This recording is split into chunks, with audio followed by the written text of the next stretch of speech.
It is a Sunday in September, which means a few things. We have some great looking races, and we have the football season as well to look forward to. We have Robert Geller with me on the set here at Woodbine Racing Live, alongside yours truly, Jeff Bratt. And Robert had a terrific day handicapping yesterday. I always find whenever we have special guests, they always do very, very well. And you're a guest, you're special too, but you're not.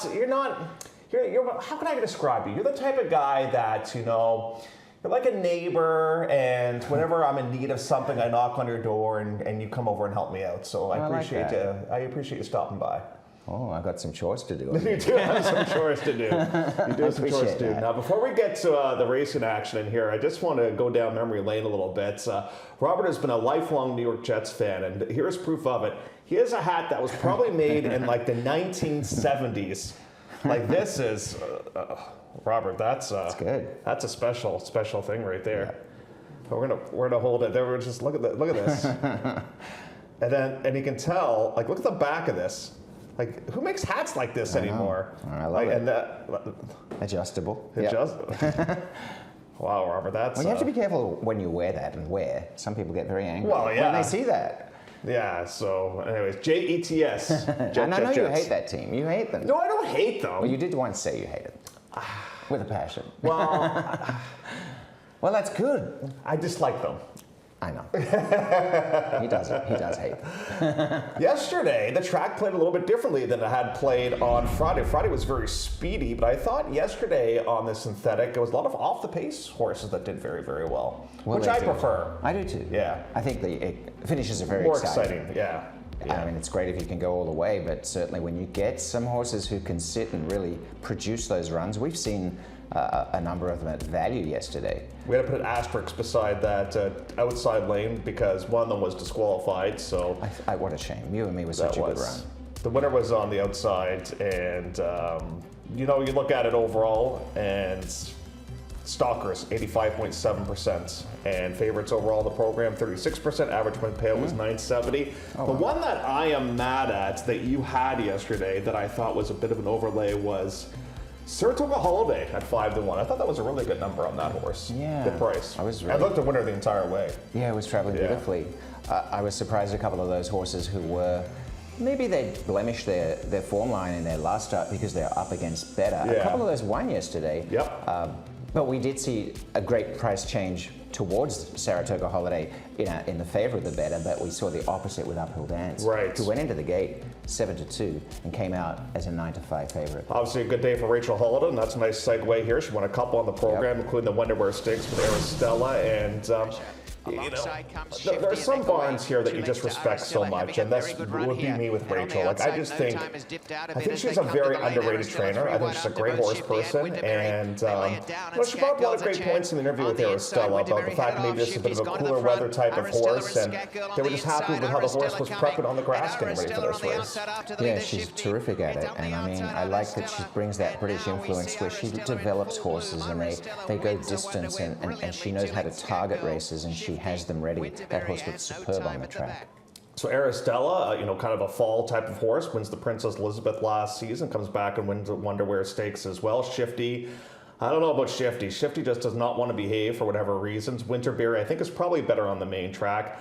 And No Time, you were probably right, Robert. That race might have taken a bit of a toll on her in the Oaks. She just has not come back as the same horse now. I felt it was a very punishing performance. A good win, of course, but it was requiring a lot of vigor.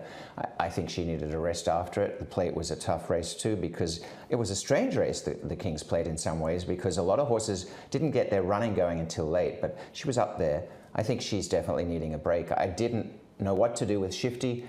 I don't think Shifty shifts gears. Yeah. It seemed like she was ranked the whole way. Yeah, Shifty wanted to go into fifth gear right off the bat. Didn't she? Yeah, so that was a bit of a problem there. Now, we're going to get to the Singspiel now, and this is where the storyline continues for Rafael Hernandez.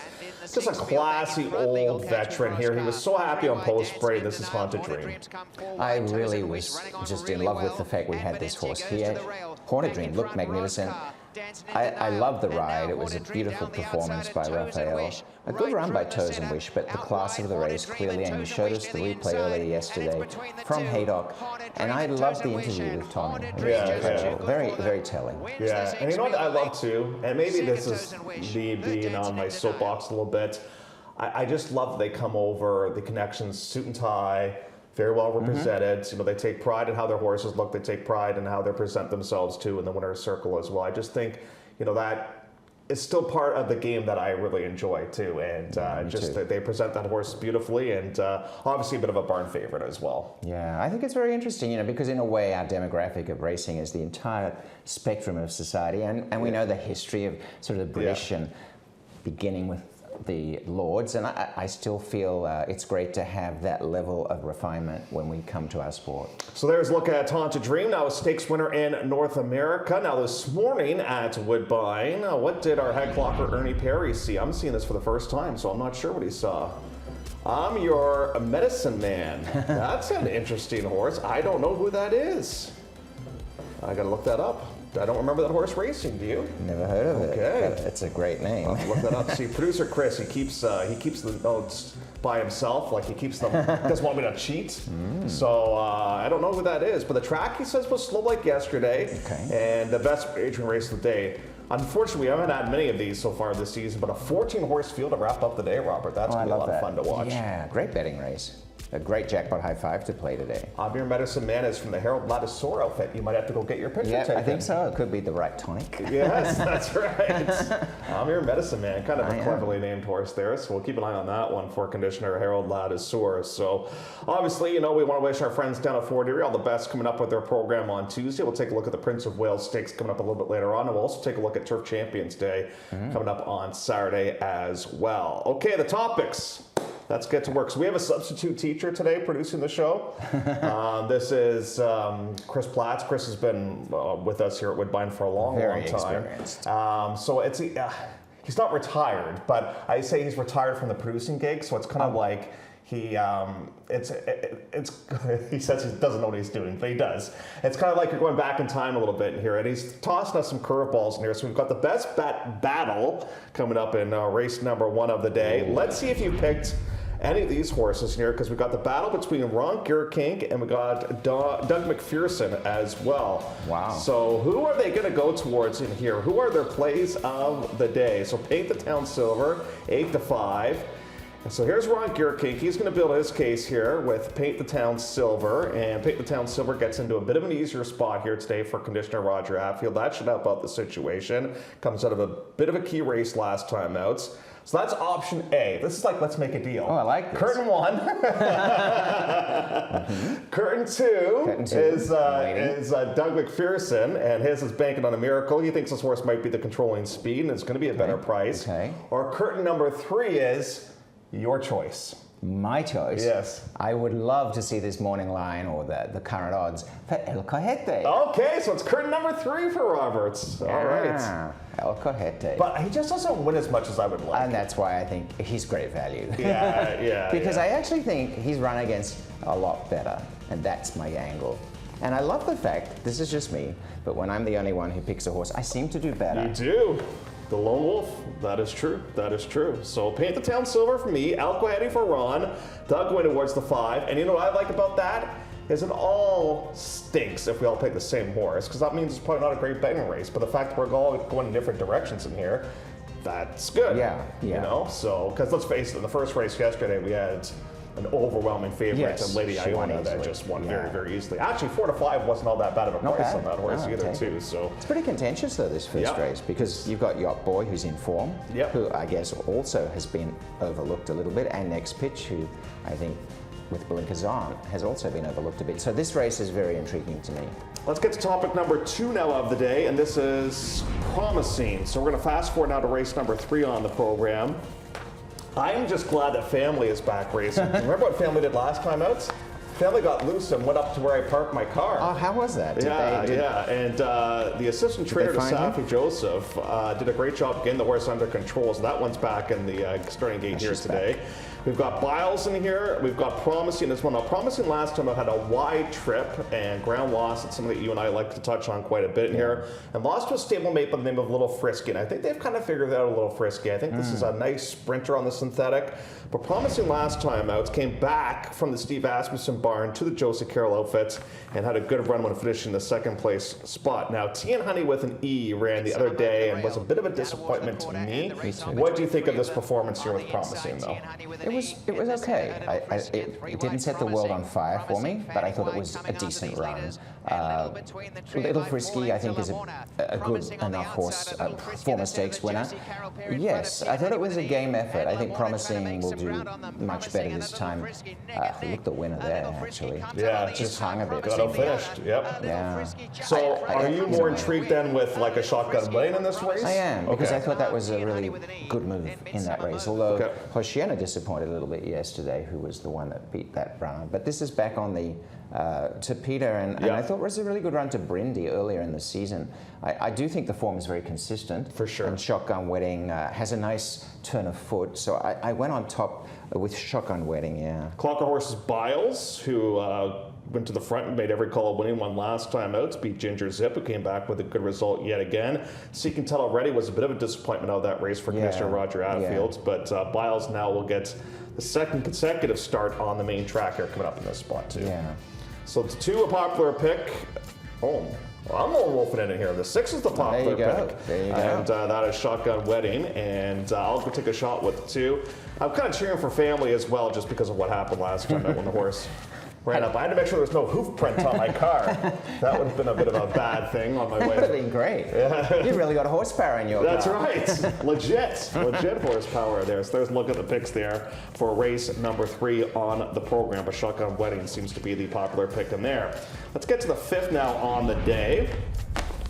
5th race would be at 7/8 of a mile. Here, there's a maiden optional 40 in here. We've got a Dale de Rousseau first timer. We've got a Rick Hayashi first time starter, a Julia Carey first time starter as well. So if you want first time starters, you do have plenty of directions to go towards in there. Now, obviously, we all know how good Dale has been with his first time starters. But the one consistent thing that we've seen with Dale with his first-time starters is Rafael Hernandez. Now he gets a shot here with As One Flores from post position number 1, and Love Puddles has made it onto the Clocker report. I think both the inside horses, and they're both first-time starters, are very interesting. Love Puddles, I think, will run well.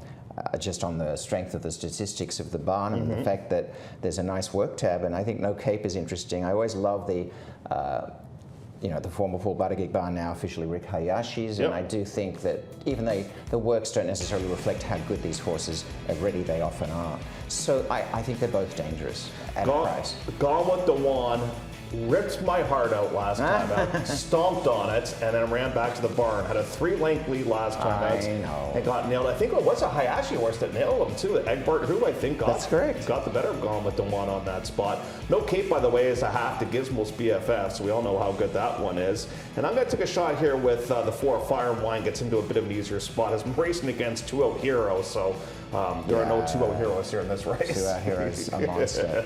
You're right, that's a big difference. Yeah. And good to see Slade Jones getting some doing opportunities. well. He's a very talented rider. He had a double yesterday, right? He did. Yeah, so that's nice to see. Race number 5 on the program at 7/8 of a mile. So that's some love to our clocker, Ernie Perry. Topic number 4 says, gotta have. Faith, the faith, the faith. You gotta have faith, the faith, the faith. George Michael. Yes, absolutely. So here we go, race number 6. I've got a couple of replays that we're looking at in here. Now, Chris has only given us 2 minutes, so we got to speed through this in here. But let's get to Piper's Reign. Now, the first thing that you're going to notice about Piper's Reign was they debuted this horse for a claiming price. I can't remember the last time Chiefswood debuted a horse for a tag, but they did that with this horse here. And what a run this one was, Robert. You're 34-1 on this day. You're second last in this race, and you're thinking they're not going to get anything in here. But lo and behold, not only is the horse going to win, it's going to win by a length for this Ron Sadler outfits. And Kevin Nichols rode on that day, and Kevin's going to be aboard in here. And as per usual, we had a very sharp call with this race. What do you remember about this run with Piper's Reign? Well, I'm trying to remember because, what my feeling was once, I love it when these horses hook out and start to make their moves, but gathering a field in that far back, you just think, is there time? I was very tight spot there. Up the rail, there's movement, right through to come through and win.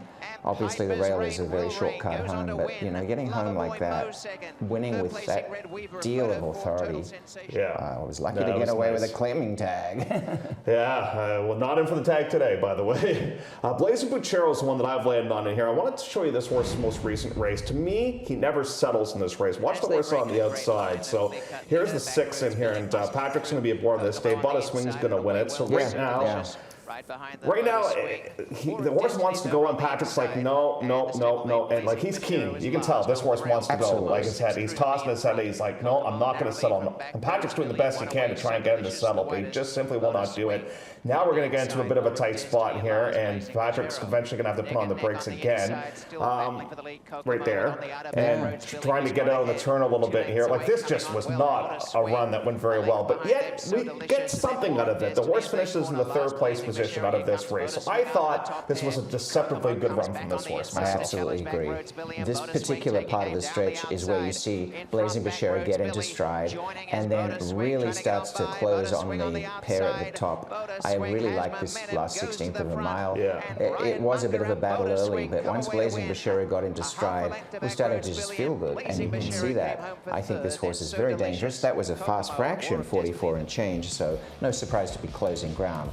This is a little bit of a different story today. We're talking 6.5 furlongs, and we're not on the inner turn. You know what I just realized? There's all kinds of songs in this race. You've got Kokomo. Oh, yes. Walking in Memphis. That's a great song. Shall I sing this call instead? You've got Faith. Gotta have faith. Yeah. So there's all kinds of... So what about Walking in Memphis is it that you like in here?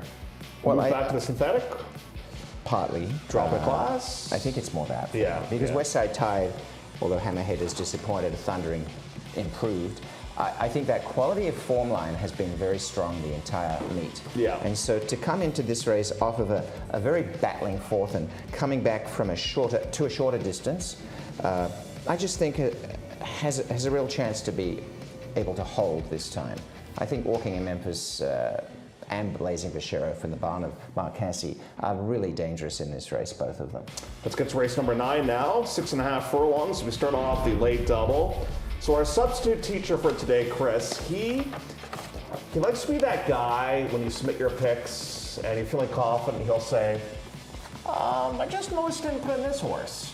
And then that horse will win. So it's happened to us the last 2 times he's worked, and he's got a replay here. He likes Gilt Edge at a bit of a price in here. Let's go back to race with this one on May the 25th, in which the horse finished 4th and against Awesome Crusader, El Cohedi, and Coca-Cola on that spot as well. So watch this wide journey. Here we go. This was the race in which it was claimed out of this race by Drexler, and then was claimed subsequently by Theranos. But here we go on the outside. And the thing about Gilt Edge, the last time that he ran against, on the turf this is, Gas Me Up and Niagara Skyline. And one came back to win the King Eddie, one came back to win the high-level allowance race. But we all know that with Gilt Edge, if he gets a bit of a pace battle up front, he might be able to capitalize.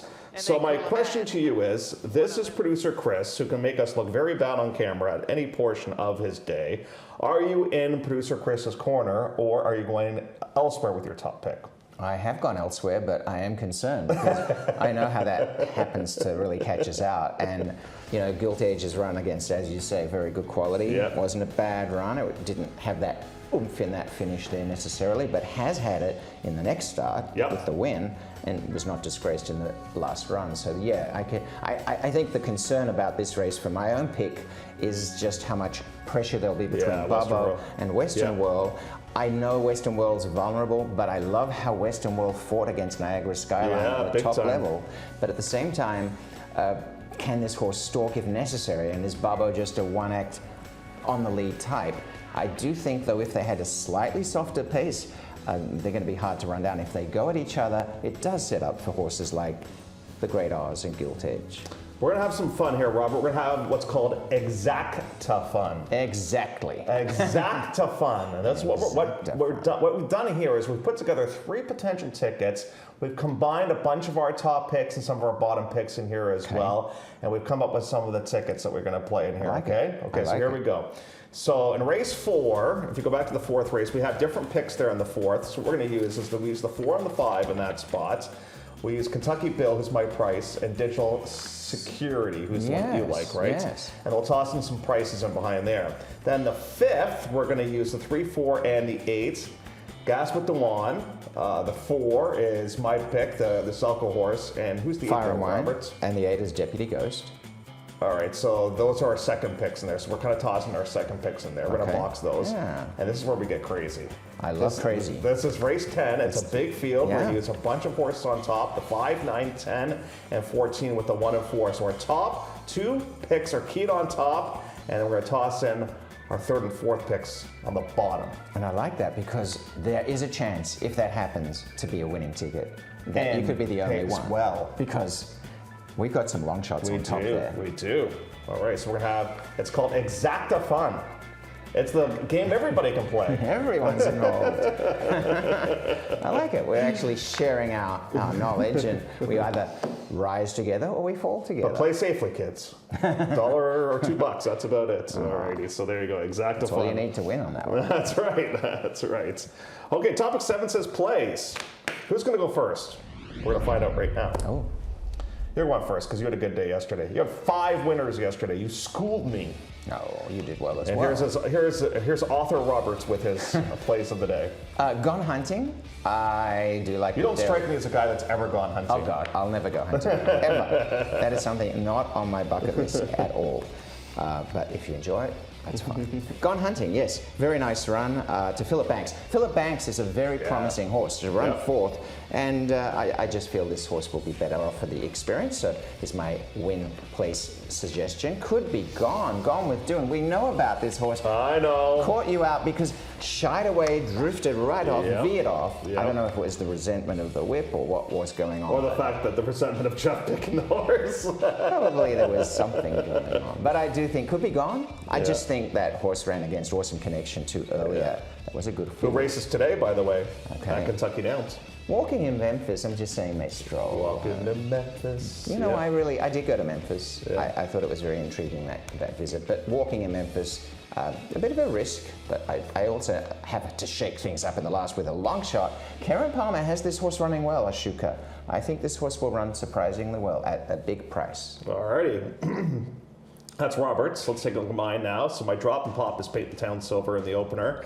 My price play is going to be Fire and Wine. I think Waltzmy Lad bounces back with a better race. I don't think Waltzmy Lad wants to go a mile and will enjoy the cutback and distance for the Drexler outfits. And my best bet of the day is the Great Oz trying to chase all that speed coming up in race number 9. Let's take a look at what else we've got. So we're going to recap these for you. We touched on Peyton Town Silver. We've touched on Banking on a Miracle. And this Woodbine TV prod. For the first time, we've kind of outed who it is today. Who is it? It's Chris. Yeah, I know. For today. For today. today. It's not always Chris, but today that is Chris Yeah. with Gilt Edge. And he says to watch the results earlier on the program. 12 to 1 the odds on that one. Wow. 12 to 1. No. Okay, we're gonna play. We're not gonna play these horses that Robert gets his picture taken. They have a winning percentage that's pretty high. I can't believe it. They've done I'm very so, well. Now I'm so happy with that. We've got 3 that we're going to take a look at. Okay. Now, you are not an insecure person, and neither is Digital Security, as you guys exchange a bit of a smooch there. Yeah, lovely horse. That's great. Really, oh, hello. And this gentleman, Shaddy, is amazing with horses for the Stephen Churkoff Yep, barn. always They sharp-dressed when he comes adore over. the love that he brings to these horses. Yeah, so that's the first one. Walking in Memphis. We're going to go to race number 6 now. Walking in Memphis goes postal for conditioner Mark Cassidy. And there's a look at Walking in Memphis. And I you knew walk that the you- walk and talk the talk. Yeah, you got to talk the walk or walk the talk. I think, honestly, I had a feeling it was Mark Cassidy, you know, which one, so I went for both of them. Yeah, well, there's the one I hope wins. The next one, this being Blazing Buchero. Yep. Ready to blaze. Had to do both. You know, he's kind of got an interesting blaze. It starts off one direction and then finishes the other direction. That's kind of cool. You bugged him during a snack, it appears. There's Billy. There's Billy. Billy has been with Cassie for, as long as I can remember. He's had many a good horse throughout the years. That's kind of one of my favorite angles, actually, when Billy brings over a 2-year-old first time starter. I'm like, ooh, kind of interesting. Just says that. So that's good. I think that shape, it reminds me of, the sort of anchor on a ship? Yeah, right? I could see that. Yeah. I could see that. Are you ready for a sneak peek as what we have coming up later on? Yes, in the days to come. Yes. Okay, but first we have to pay some bills. I just had a thought too when you picked the great odds. What a great round Ocean at L'Antique was yesterday. Yeah, got a great setup though. They were really flying. It was exciting. Yeah, no, it was a good race. We're going to take a break because we have to pay producer Chris's salary. When we come back after this commercial break, we'll take a look ahead at Champions Day here at Woodbine and the Prince of Wales Stakes as well. More Woodbine Racing Live after this. Love horse racing? HPIBet.com is Canada's leader in online horse betting. Access thousands of live races from hundreds of tracks worldwide instantly. Enjoy the most advanced betting tools like AI Smart Picks and exclusive cashback rewards you won't get anywhere else. Join today and get up to $100 in free bets. Get the ultimate horse betting experience with HPIBet.com.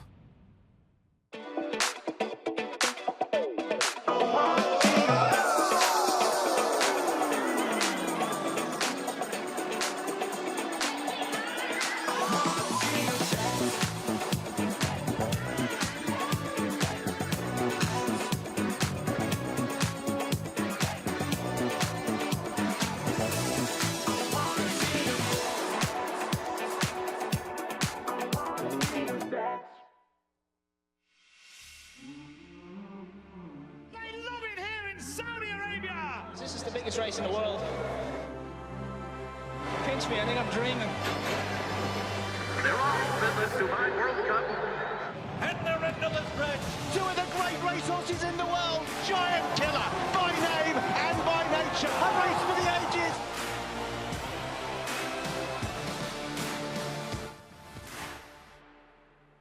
As they corner in the King's Plate, Mancetti being chased home by Scorching. Mancetti by 3 lengths, Scorching in second, and then came DeWolf, but it is all Mancetti and Scorching. The only danger at the moment, Mancetti by 4 lengths to Scorching, and then Notorious Gangster, and out wider on the track, Tom's Magic, and Mancetti coming down to the wire. What a gate to wire winner. Mancetti and Pietro Mon win.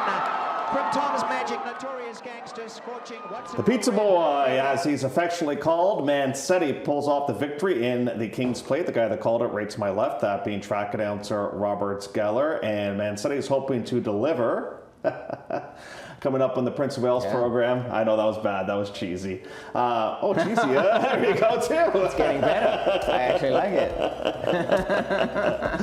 We'll start from post position number 3. Kevin's got 3 in the race. We've got Humber River, who's a price play at odds of 12-1. Ashley's Archer, who could be a speed component and runaway again. We kind of gave our thoughts on this race yesterday. Yeah. Has your opinion changed in the last 24 hours since we chatted?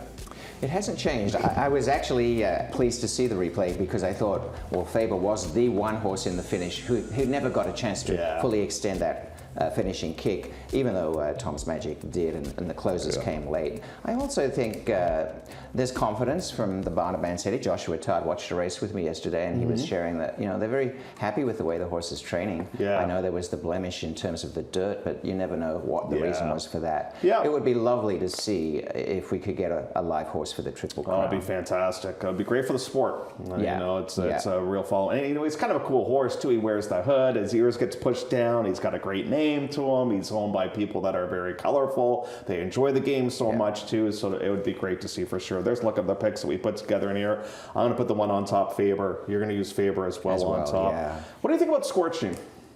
I think Scorching, in the context of knowing how there were setbacks for this runner. Yeah. And wasn't necessarily fully wound up the first try, and then has had 2 really decent performances, I think might be suited. Yeah. I think if the race is run where Scorching can just make that one move and sit handily and then go, I think is dangerous, very dangerous. I respect the way this horse has acquitted of himself in tough circumstances. So all the best to everybody down at the Fort. Their first race will get underway at 1:30. You can watch and wager via HPIBet.com. So that's a look at the Prince of Wales Stakes. So let's take a look at some of the prospective starters for the big races coming up on the weekend here at Woodbine. And we'll start off with the Bet365 Summer Stakes. Now, some of these horses that we know around these parts and some of them we don't know as well. What I love is you've got arguably the two most impressive maiden winners we've seen so far locally in this race, Marcus J and Two Out Hero. Absolutely. Terrific that they're there. The Kevin Attard horses. Two Out Hero, I think, has been extremely solid, a strong-looking individual, and deserves to be given great respect in the field. Marcus J, we don't know how good this horse is. Military Time just won the other day. Would be a bit of a quick comeback for that one, but we'll see if that one does elect to go postward in the Bet365 Summer Stakes. Now here's a look at the Johnny Walker Natalma. We have, obviously, Corsia Valace that we know very well around these parts. We have Dance the Music coming in. Overall, you've got some sharp two-year-olds here that we've seen. Dixie Law. You've got Star Attraction. That's out of that great mare Starship Jubilee. You've got Dinah that's run very well as well to this point. It will be interesting to see how Dance to the Music fares whenever they bring horses across. They're so dangerous. Star Attraction's one of my favorites. I thought she ran a monster race first out. Her win was probably the most exciting race of the season when there was a stack of them at the wire and she got the win. I love the fact she's from Starship Jubilee. And then we're going to get to the Rogers Mile, and here's a look at how this will line up in here. You've got Noble Speech, you've got a South African horse that we'll have more on in a couple of seconds. Stanley House, I know they were kind of humming and hawing about maybe going in the Sing Spiel, but they're going to go in this race, obviously. You've got Wyoming Bill, you've got Gas Me Up. Look at that name, Huntmaster. You will probably fall out of your perch if Huntmaster wins the mile. Yes, I think I will. And you know, we saw Town Cruise lead all the way. Yeah. I'm just saying, Huntmaster, take a leaf out of that book and I'll be so happy. I love that horse. Now, did you know that we have a King's Plate winner in the mile? Yes. Yes. Not much gets by you. One Stripe. But it's not the King's Plate that you're thinking of. They have a King's Plate in South Africa, and One Stripe has now been transferred over to the barn of Graham Motion. And we've got a nice little feature that we thought we'd look at here. We're going to learn a little bit about One Stripe, and then after that, we'll get you all set for race number 1, and we'll let Robert jump up to floor number 6. Enjoy this feature and learn more about a Woodbine Mile contender by the name of One Stripe. He's now 5-time winner from 7 starts. And if you were unsure, well, I think we can put all those doubters aside because he's really stamped his authority.